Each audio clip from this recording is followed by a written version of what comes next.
ॐ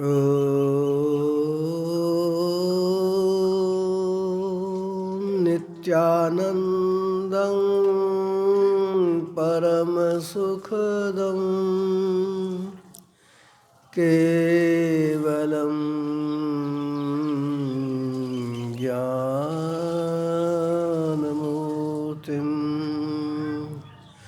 द्वन्द्वातीतं गगनसदृशं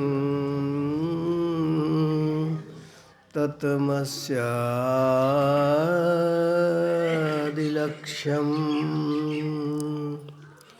एकं नित्यं विमलमचलं सर्वधी साक्षीभूतं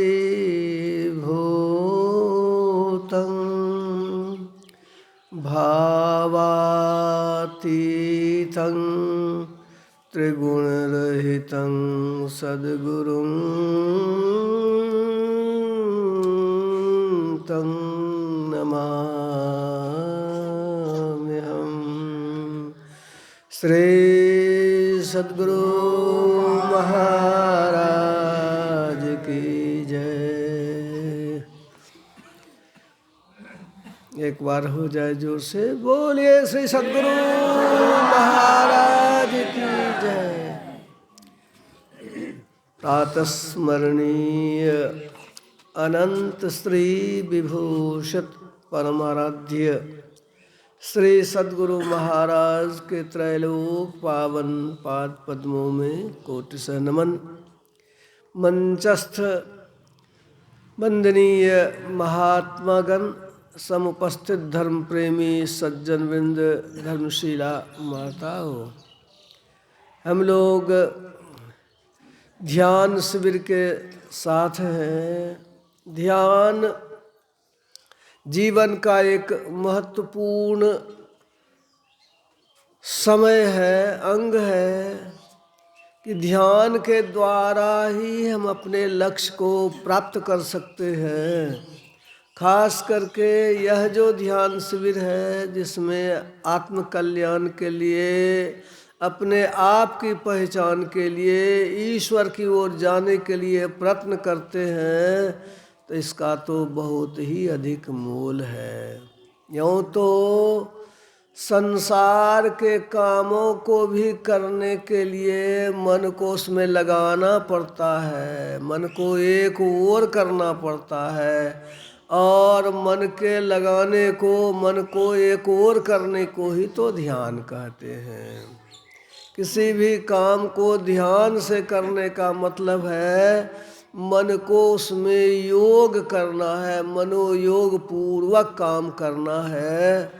तो इसी को विस्तार से, विविधता से शास्त्रों में समझाया गया है।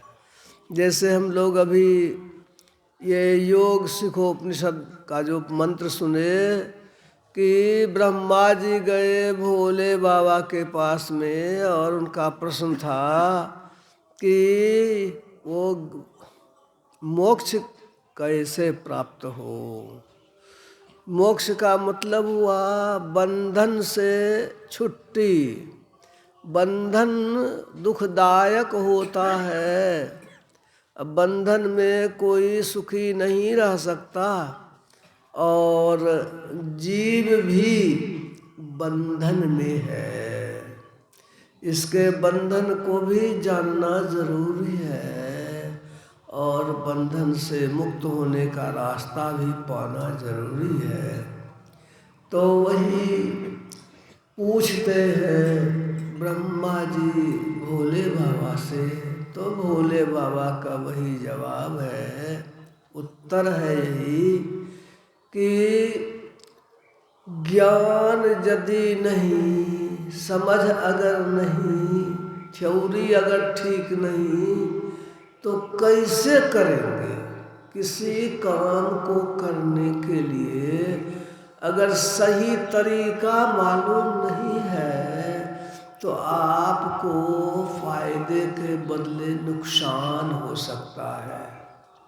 ओल की सब्जी बनानी है, देहाती जंगली ओल है, सब्जी बनाना नहीं जानते हैं तो ओल की सब्जी गाल को जी को बर्बाद कर देगा, क्योंकि उसको बनाने के लिए पहले उसको जियल के पत्ते में चूना में उबाला जाता है। अगर इसको आप नहीं जानते हैं, ऐसे ही आलू की तरह बना देंगे, बैगन की तरह बना देंगे, तो वह आपकी सब्जी नहीं बनेगी बल्कि वह कष्टदायक हो जाएगा।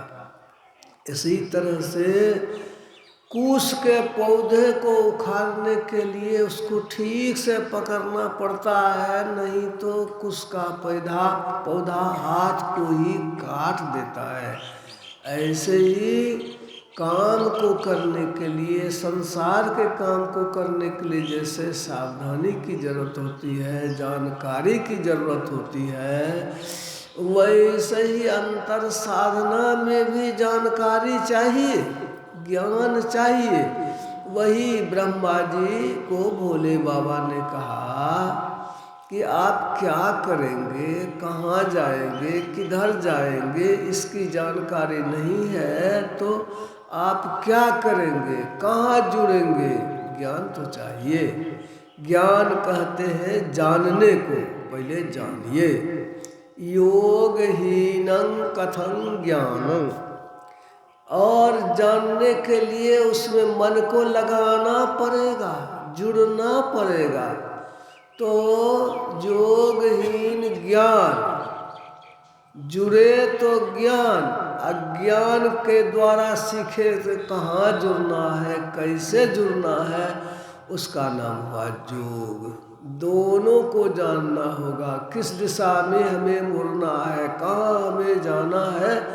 ये कहा कि यदि आप चाहते हैं बंधन से मुक्त होए तो ज्ञान भी सीखिए और योग भी सीखिए। योग से प्राप्त होगा, ज्ञान से जानेंगे कि क्या प्राप्त करना है। योगहीनं कथं ज्ञानं मोक्षदं भवति हो अयोगोपि ज्ञानहीनस्तु क्षमो मोक्ष कर्मणि। अब हम लोग यह जानेंगे कि ये योग और ज्ञान से जो मुक्ति, किस मुक्ति के लिए हम लोग यहाँ प्रयास करते हैं।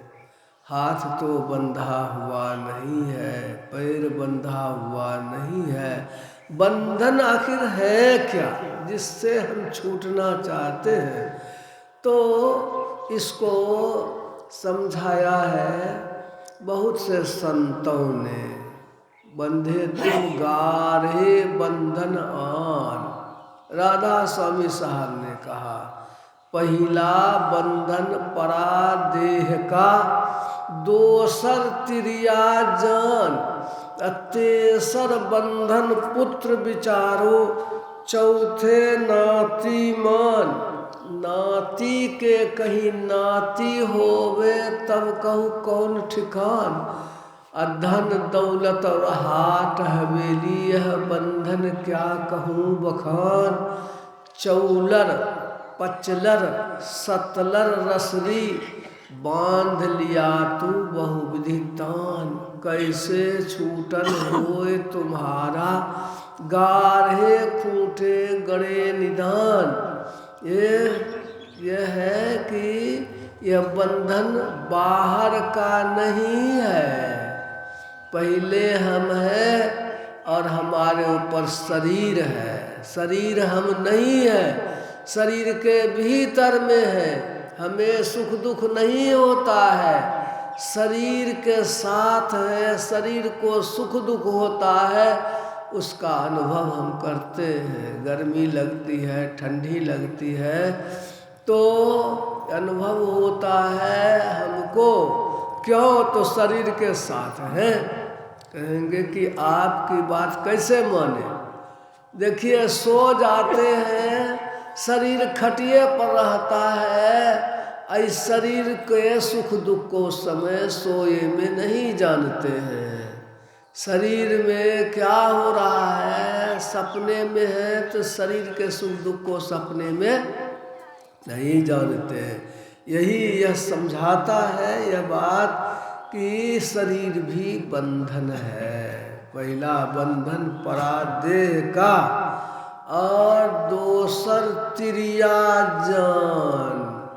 ये तिरिया पत्नी, पत्नी से भी बंधन यह कि आसक्ति हो जाती है। एक तो चेला जाता था सत्संग में बाबा के यहाँ। वो बाबा जो कुछ दिन जब हुआ तो आया नहीं। क्या बात है? एक दिन आया, कार्य चला, आजकल तुमको देखते हैं गायब रहता है। तो नहीं समझे बाबा, तो क्या मेरी सगाई की बातचीत हो रही है, पक्की हो गई है, सगाई होने वाली है।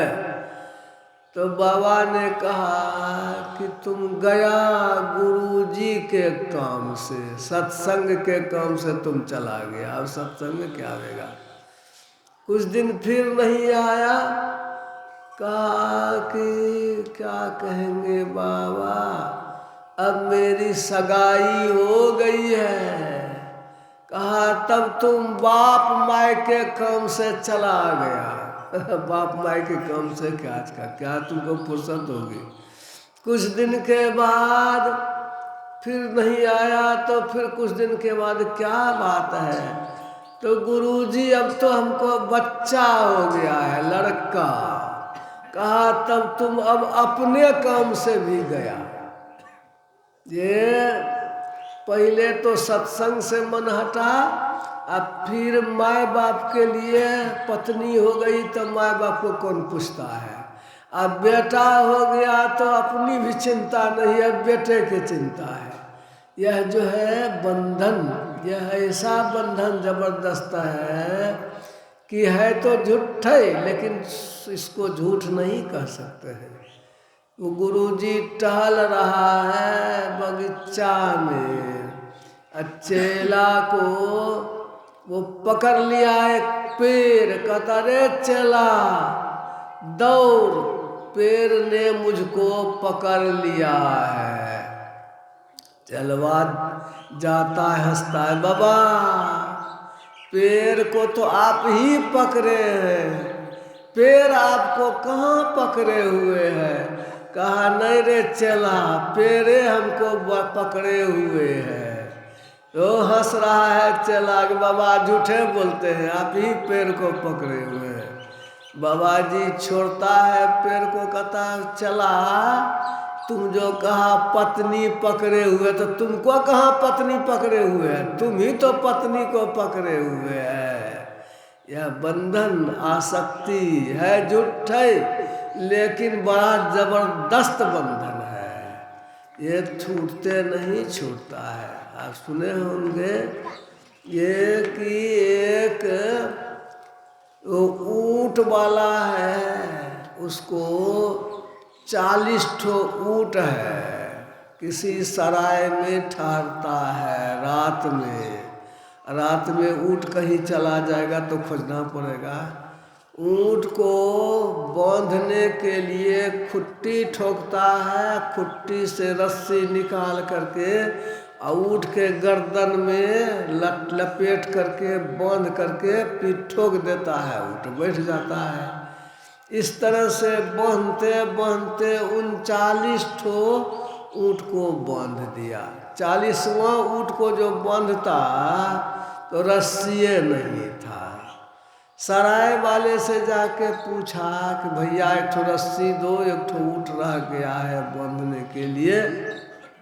तो सराय वाला भी कहता है कि हमारे पास रस्सी नहीं है, तो कैसे बांधेंगे। कहा झूठे फूसे बांध दो। कहा झूठे फूसे कैसे बांधेंगे। कहा जैसे बांधा और ऊंट को उसी का तुम नाटक करो। तो वो वैसे ही किया, बता दिया। एक खुट्टी ले लिया और ठक ठक ठक ठक करके ठोक दिया। उठवा देख लिया कि खुट्टी ठोका गया। तब गया ऊँट के पास, गला में रस्सी तो नहीं है, हाथे को घुमा दिया जैसे बनता है, हाथ को घुमा दिया। ऊँट समझ गया कि हमरे गले में रस्सी पड़ गई। अब पीठ को ठोक दिया तो ऊँट बैठ गया। और ऊँट बैठ गया तो जा कर के सो रहा। भोरे जब उठा तो 39 ठो ऊँट को जैसे खोला तो उठ करके खड़ा हो गया। 40वां ऊँट को उठावे तो उठवे नहीं करे, मारे लाठी तब भी नहीं उठे, दे पटा दे। वो बुझे कि मालिक हमको मार रहा है। ओ तो जाके कहा उस सराय वाले से कि एक ऊँट को तुम कौन मंत्र कर दिया, उठवे नहीं करता है। सराय के मालिक ने कहा कि खोला उसको। कहा बांधवे न किए तो खोलेंगे क्या। कहा जैसे बांधा था झूठो फूसो वैसे खोलो, झूठे मुठे खोलो। कहा झूठ मूठ कैसे खोलेंगे। कहा जैसे तुम और ऊँट को खुट्टी उखाड़ा, गला का हाथ घुमा के खोला, वैसे ही करो। वो खुट्टी को उखाड़ने का नाटक किया और तब ऊँट के पास गया और उसके गले में हाथ घुमा दिया कि रस्सी खुल गई। ऊँट समझ गया कि हमरे गले की रस्सी खुल गई, उठ फुट करके तैयार हो गया। बंधा हुआ नहीं है, लेकिन मन में है कि बंधन है, वो बंधन छूटता नहीं है। ऊँट तो जानवर है। आदमी के लिए एक खलीफा आया एक राजा के यहाँ, कहा हमरा जोड़ी लगा दो। अब जोड़ी खोजे तो इतना जबरदस्त पहलवान था कि कोई उससे लड़ने के लिए तैयार नहीं है। जेल में खबर पहुंची थी, एक खलीफा था जेल में कैदी, जेल में बंद। तो वो कहा कि राजा खबर करो, हम लड़बे तो नहीं करेंगे, उसको पछाड़बो करेंगे। राजा को बड़ी खुशी हुई कि लोग तो लड़ने के लिए तैयार नहीं है। अब वो आदमी तैयार है, कैसा है जाके देखे। राजा अपने पहुंच गया जेल। उसको कैदी को निकलवाया तो हाथ में हथकड़ी, पैर में बेरी, सीनियर बदमाश। अब कहा कि इसको खोलो हथकड़ी बेरी को। तो चाबी खोजने के लिए गया हथकड़ी का, तो चाबिए नहीं मिला। अब खोज रहा है पैर का बेरी, बहुत देर हो गया। वो पूछता है कैदी, राजा साहब क्या बात है। करे चाबी ला रहा है। कहा हुजूर हुकुम दीजिए ना हमको। वो कहा कि तुम यदि खोल सकता तो खोल न लो। एक बेर हाथ झाड़ा तो हथकड़ी टूट करके उधर चला गया। एक बेर पैर झाड़ा तो हथकड़ी पैर का बेरी टूट करके चला गया। राजा को आश्चर्य हुआ, इतना बड़ा पहलवान है। कहा कि जब तुमको इतनी ताकत थी तो तुम भागा क्यों नहीं। कहा कि जेल का दीवार कुछ है हमरे लिए, तो भागिए जाते। ये हथकड़ी बेरी हमको थोड़े रोक सकती, तब तुम क्यों था जेल में। राजा साहब हम तो भाग जाते, हमारे घर में मेरे बूढ़े माता पिता हैं, मेरी पत्नी है, हम भाग जाते तो आप सबको पकड़ करके सबको फांसी दे देते, भट्टी झोंकवा देते, सबको जला देते, मार देते। असली तो उसका डर था, हमको अपना डर तो नहीं था। अब देखिए अपना डर नहीं है, बंधन किसका है, ममता का बंधन है, मोह का बंधन है। मोह के बंधन से हम लोग बंधे हुए हैं। यह बंधन जो है, ये इस बंधन को से छूटना है, इसके लिए यही योग किया जाता है। योग के द्वारा, ज्ञान के द्वारा मोह के बंधन को काटा जाता है। माधव मोह फांस क्यों छूटे, बाहर कोटि उपाय करिए, अभियंतर ग्रंथि न टूटे। ये तुलसीदास जी महाराज कहते हैं। मोह बाहर में थोड़ा ही है, मोह तो सबके मन के भीतर में है। बाहर में लोहिया में घी रहे, तेल रहे, और उसको उसमें चंद्रमा की छाया दिख पड़ता हो और उसको उड़ते उड़ते उड़ते तेल को जला दीजिए तो चंद्रमा का क्या बिगड़ेगा? कुछ बिगड़ेगा? पेड़ के खोडर में है वो पक्षी, पेड़ को काट दीजिएगा तो पक्षी का कुछ बिगड़ेगा नहीं। बिल में सांप घुसा हुआ है, ऊपर से कतनहू लाठी मारिए तो सांप का क्या बिगड़ेगा? इसी तरह से गोसाई तुलसीदास जी कहते हैं, बाहर कोटि उपाय करिए अभियंतर ग्रंथि न छूटे, घृत पूरन कराह अंतर्गत शशि प्रतिबिंब दिखावे, ईंधन अलर लगाई कलप सत अवटत नाथ नाश न पावे, तरु कोटर मह बस विहंग तरु काटे मरे न जैसे, साधन करिए विचारहीन मन शुद्ध होए न तैसे। तो तुलसीदास हरि गुरु करुणा बिनु विमल विवेक न होई, बिनु विवेक संसार घोर निधि पार न पावे कोई। विवेक चाहिए, सारा सार का ज्ञान का ही चाहिए। विवेक, मैं कौन हूँ, कहाँ से आया हूँ, कहाँ जाऊँगा, इसका नाम है कोहंग आयो कहाँ ते कित जइयों का सार। इस पर जब विचार किए तो हाँ नहीं तन मन वचन बुद्धि, मैं न तो शरीर हूँ, न मन हूँ, न बोली हूँ, न बुद्धि हूँ। हाँ नहीं तन मन वचन बुद्धि, जाति वर्ण कुल एक, मैं फला जाति का हूँ, मैं फला रंग का हूँ, ये सब कुछ नहीं, सब झूठा।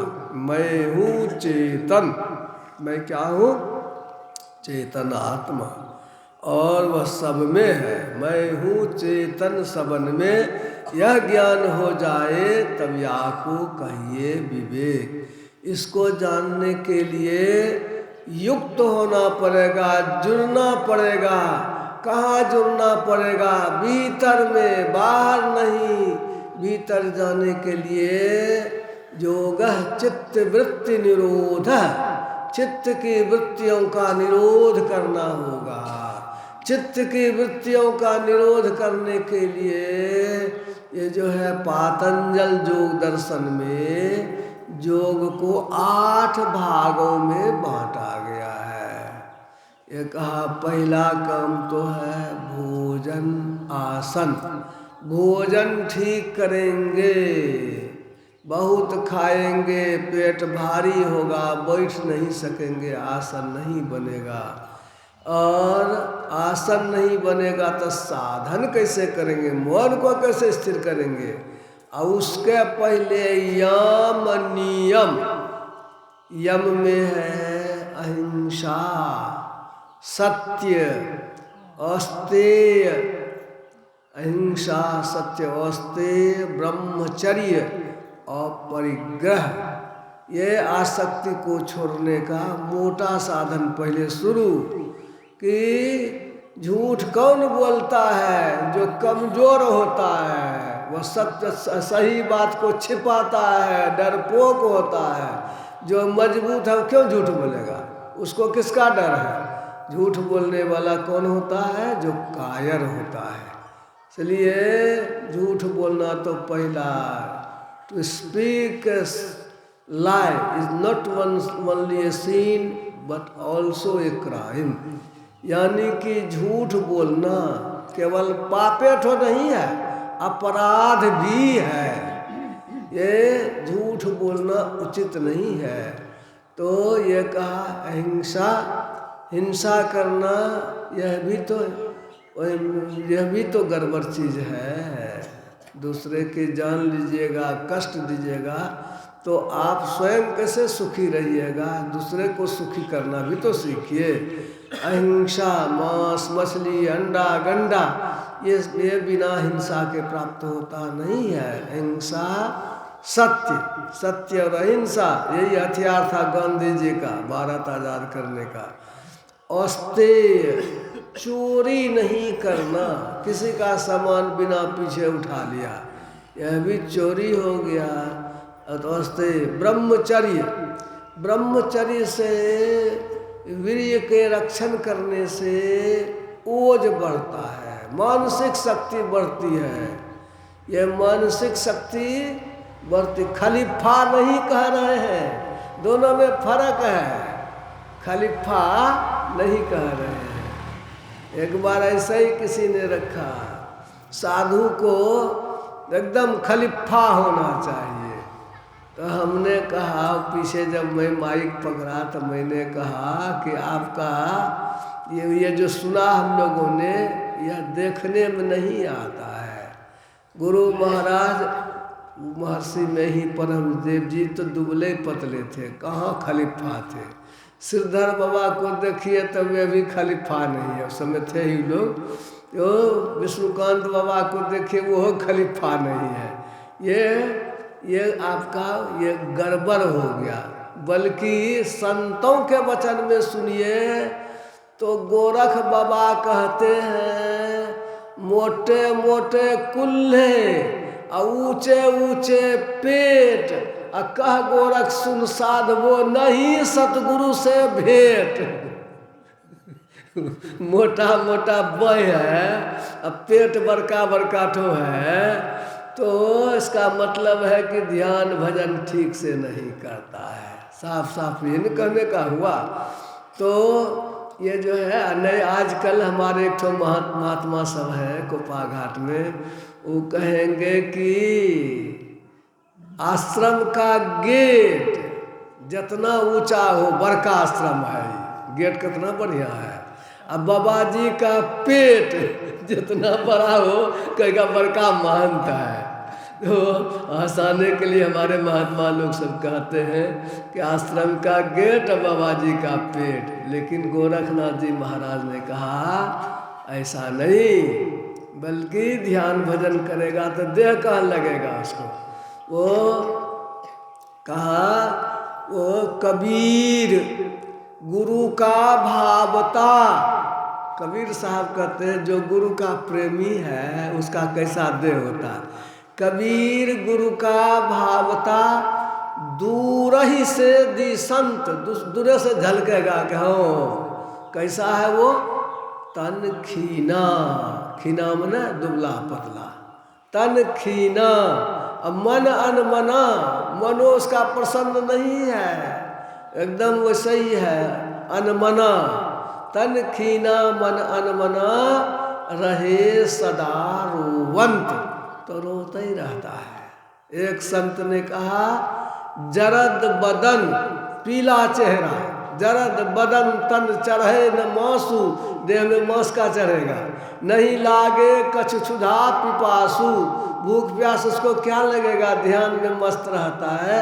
नहीं लागे कुछ कोहंग कहाँ कोहंग कहाँ जात कहीं ठाऊं, सूझ परे नहीं पर्वत गाऊं।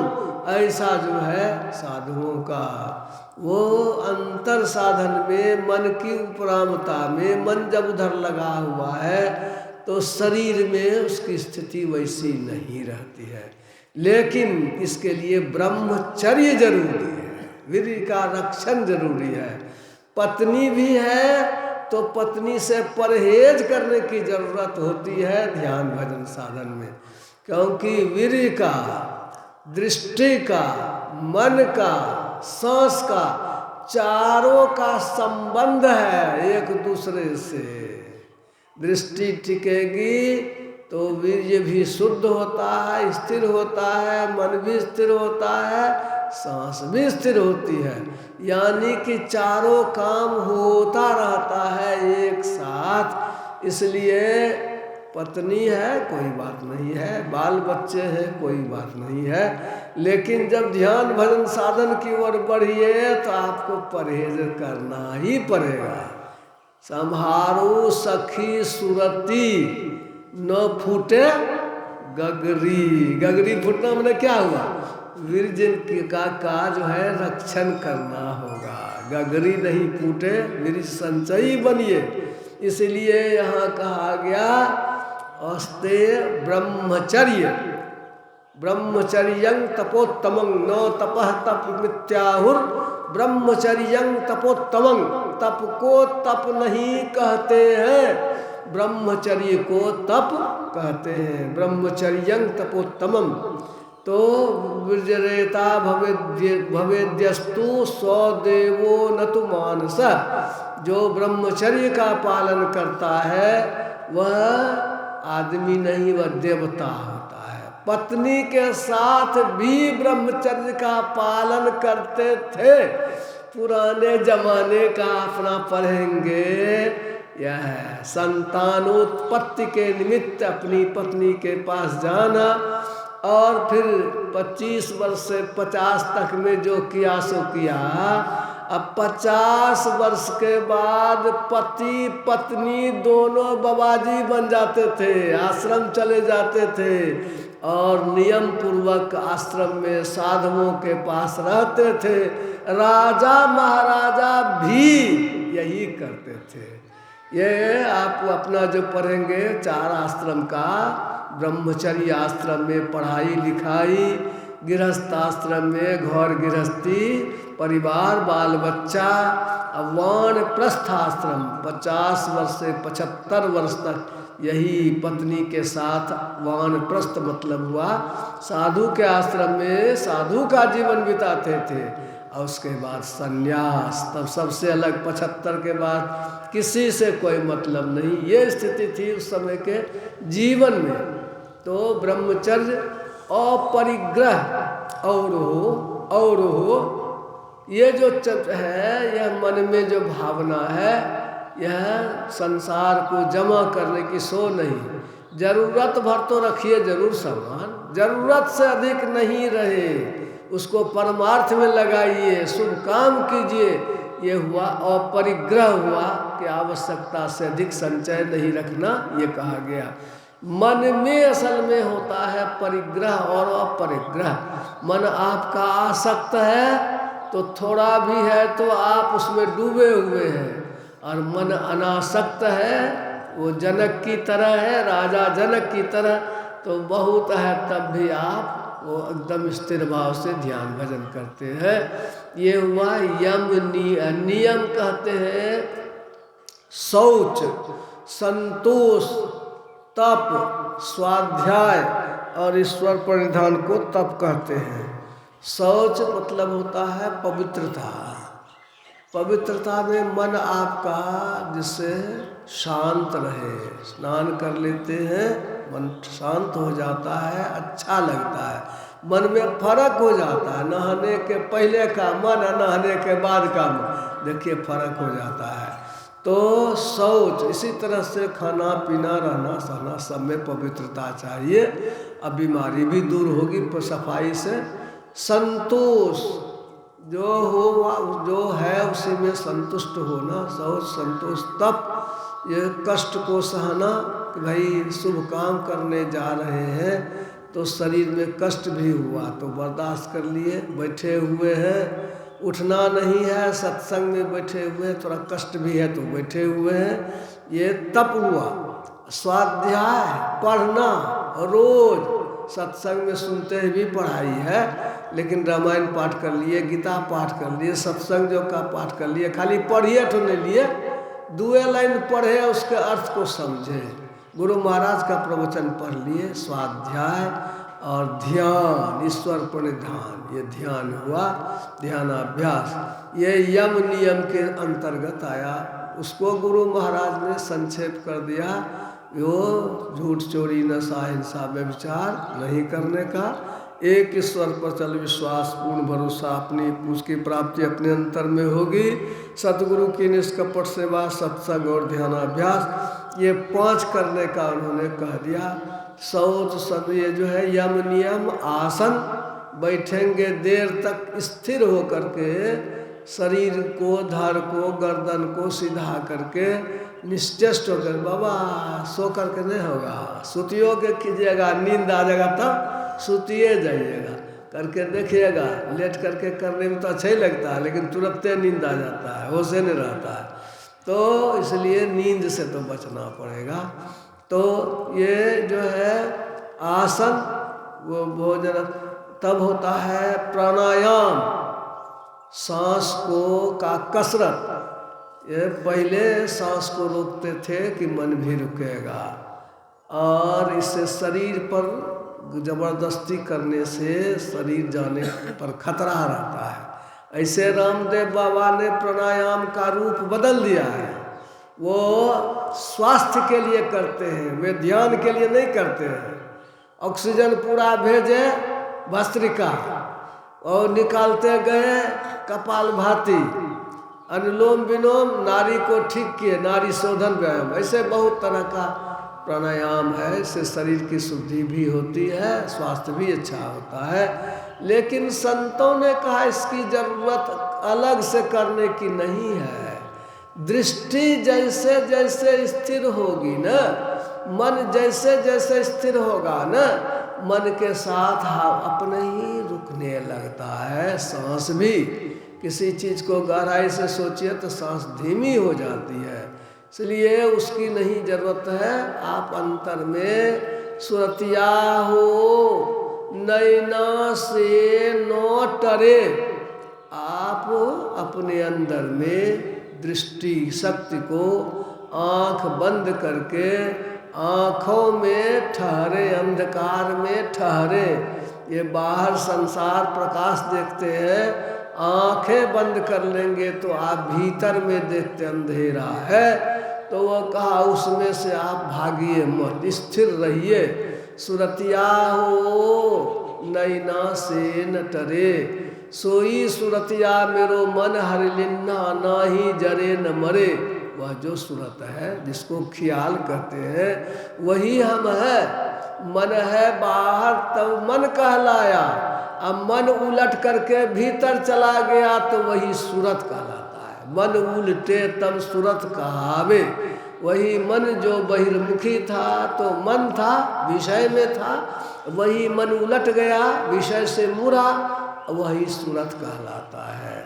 उस सूरत को कहाँ रखना है? जब मन तब, जब चाहे तब सामने में रहे, जब देखत तब सन्मुख दर से। कैसा दिखाई पड़ेगा? जिस रूप का ख्याल करेंगे। कोटिन रूप धरे, ये शिव नारायण कहीं समझावल, बिरलही सूझ पड़े। ये जो मन को हरने वाला सूरत का जो रूप है, इसको भीतर में देखने के लिए कई बेर नहीं होगा। वो अपने घट दियना बारू रे, अपने भीतर में अनहरिया में अंधकार में वो आप रोशनी को, डिबिया को जलाइए। कैसे जलाइएगा? नाम के तेल। डिबिया में क्या सब रहता है? तेल रहता है, बत्ती रहता है। तो बत्ती क्या है? बाती ख्याल, सूरत। सूरत को डुबाइए, बत्ती को डुबाइए। कौन चीज में डुबाइएगा? तेल में डुबाइए। तेल में डूबेगा मतलब भीग जाएगा तेल, एकदम तेल से सराबोर हो जाएगा, तब न उसको सलाई घस करके लहराते हैं। इसी तरह से नाम का तेल, नाम को जपिए। बोल बोल करके ही जपते हैं, मन भाग रहा है, शुरू में तो ऐसा ही होगा। अब फिर बोलियो बंद हो गया, चुप्पे चा मने मन, अब मन को भिंगा रहे हैं। डूब जाए मन जप में, कि जप रहे, कोई बात न रहे, केवल आप रहे, जाप रहे और आप रहे। यह है जाप की खूबी। ये जाप करने के लिए कहा कि नाम का तेल, नाम का सुमिरन, और जो सूरत की बाती, सुरता को, ख्याल को थोड़ा कम कर दीजिए। सुरता को, ख्याल को एकदम उसमें लगा दीजिए। नाम का तेल, सूरत की बाती यानी बत्ती, सूरत ख्याल उस तेल में डूब जाए, नाम में एकदम एक मेक हो जाए। नाम का तेल, सूरत की बाती। तब दृष्टि की दोनों धारों को मिलाएंगे और तब वहाँ पर जो देखेंगे चेतना, चेतना का रूप ही है प्रकाशमय। वह प्रकाश का वहाँ दिखाई पड़ेगा, वो जलेगा जैसे सलाय घसते हैं। वैसे ही दृष्टि की धारों को एक जगह रखेंगे तो वहाँ थोड़ा प्रकाश, थोड़ा प्रकाश। सुमिरन में तो लगा हुआ ही ये है, सुख मन सुरत लगाई के सुमिरो, सुख मना में वही ब्रह्म अग्नि उदगारू रे। ब्रह्म अग्नि उसमें लग गई तो क्या देखेंगे? जगमग ज्योत निहारू मंदिर में वो होता है, वो आप भीतर में प्रकाश होता है। क्या होगा इससे? अरे भाई प्रकाश है तो सब कुछ है। वो प्रकाश जो अंतर का है वह पापों को भून डालता है, कर्म के लेप को समाप्त कर देता है, आपका जो है जीवन को स्वच्छ बना देता है। वही देवता प्रकाश स्वरूपी भगवान है, धारण करने वाले हैं। तत्सवितुर्वरेण्यं, वही वरण करने के लायक, पूजा करने के लायक प्रकाश स्वरूप भगवान है। ईश्वर का, गुरु का वह रूप है। धियो यो न, जिसका ध्यान करने से न हम लोगों की बुद्धि प्रचोदयात, उदयात, उत्तम मार्ग में प्रेरित होती है। यही भोला बाबा ने कहा, शिरः कपाले रुद्राक्षं विवरं चिंतयेत यद यदा ततः ज्योति प्रकाशः स्यात् विद्युत पुंज समप्रभा तस्य स्मरण मात्रेण पापानां संक्षयो भवेत् दुराचारोपि पुरुषः लभते परमां गतिं। अपने अंदर में, कपाल के भीतर में वह जो स्थान है, शिव नेत्र है, तीसरा तिल है, उसका केवल स्मरण करते हैं तो वहाँ पर बिजली के पुंज के समान प्रकाश होता है।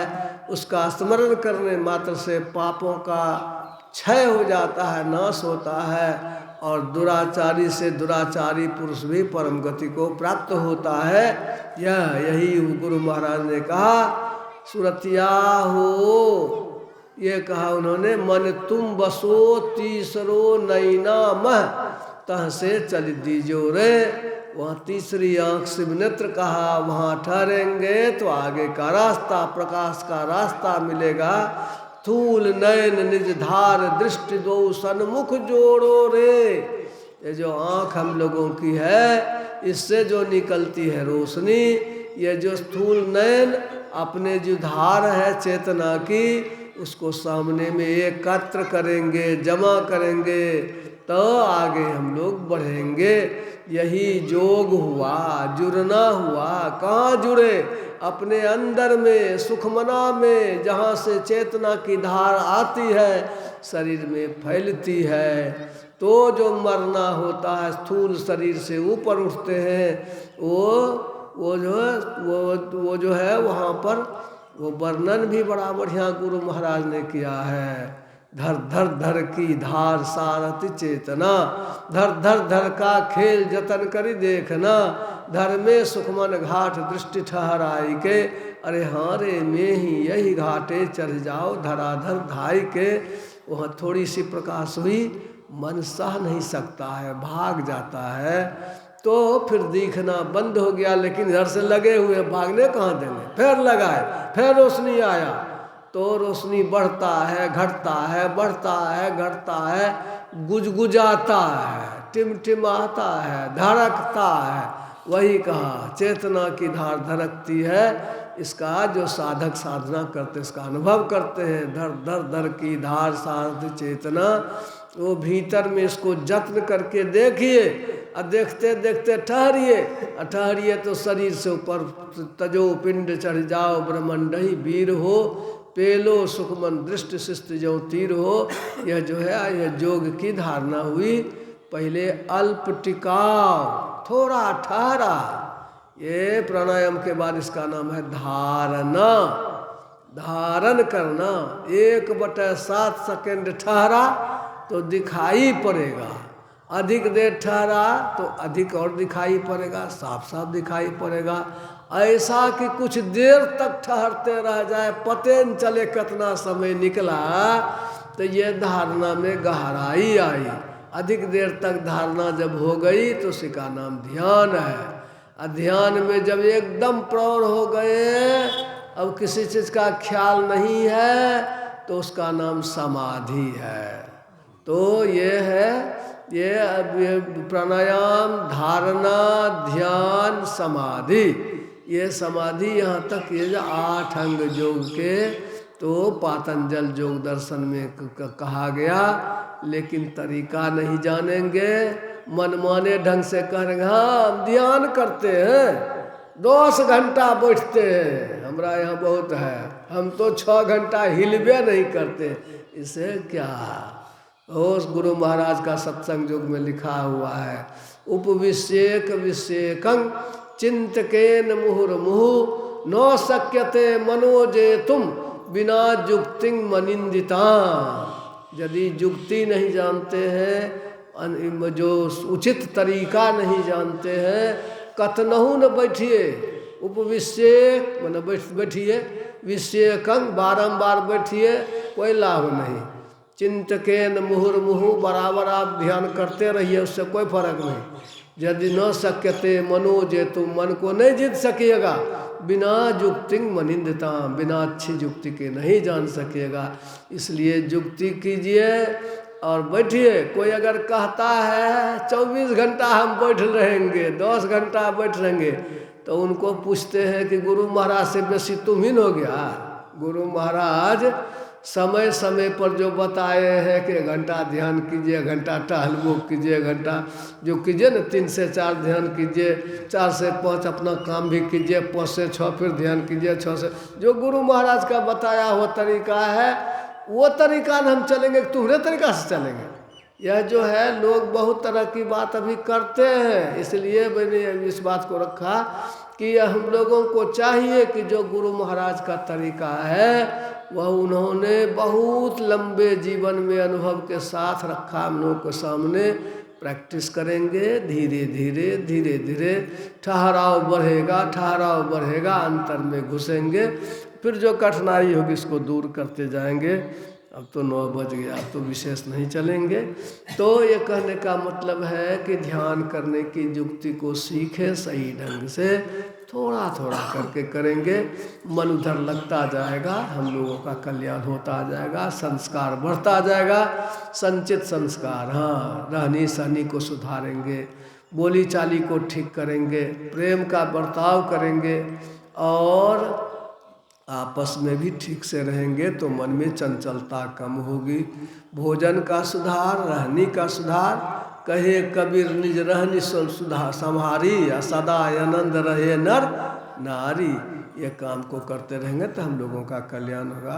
बोलिए श्री सद्गुरु महाराज की जय। श्री सद्गुरु महाराज की जय। अब हम